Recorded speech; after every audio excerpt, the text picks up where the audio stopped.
एका मिनिटामध्ये दाखवणार आहे गावरान कुक्कुटपालनाचा फार्म कसा असावा। मुक्काम सावरगाव, तालुका जामखेड, जिल्हा अहिल्यानगर या ठिकाणचं लोकेशन आहे। आजोला हायड्रोपोनिक, पिल्लांची ब्रूडिंग, खाद्य, शेवगा सगळ्या गोष्टी असलेला हा परिपूर्ण फार्म। सगळ्या पॉइंटवरती टोटल 1.5 एकर परिसरामध्ये शेवगा आणि त्याच्या आतमध्ये सीताफळ, इथं कंपाऊंड आहे, याच्या आतमध्ये जाणार आहोत आपण।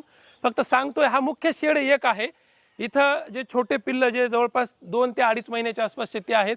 आतमध्ये असे टोटल 4 शेड आहेत। 4 शेडमध्ये वेगवेगळे रेंजचे नर वेगळे, अंडी देणारे पक्षी वेगळे, असं पूर्ण सेटअप आहे।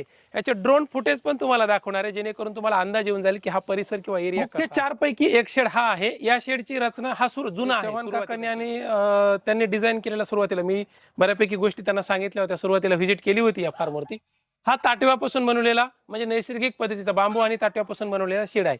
इथं खूप सुंदर टेम्परेचर, त्यांचा स्वतःचा अनुभव, 4 डिग्रीचा फरक येऊन बसतात। ज्या मोठ्या मिड रेंजच्या कोंबड्या आहेत त्या सगळ्या इथे येतात आणि इथं त्यांचं वास्तव्य असतं। दुसरी महत्त्वाची गोष्ट, इथं आता ह्या कोंबडीने इथं अंड दिलेलं आहे बघा। हे अंड देण्यासाठी व्यवस्था आणि प्युअर गावरान, या साईज वरून लक्षात येत असेल तुम्हाला, प्युअर गावरान ज्याला म्हणतो। आणि ही तू बस खुडूक झालेली आहे का अंड्यावरलीच असते, ओरडायला लागली म्हणजे खुडूक झालेली पण असू शकते। बघा इथं पण एका कोंबडीने अंड दिले, हे अंड देण्यासाठीची रचना आहे। शेड कसा असावा आणि शेडची निर्मिती, सगळ्या गोष्टी ह्या मी तुम्हाला ऑलरेडी चॅनल सांगितलं।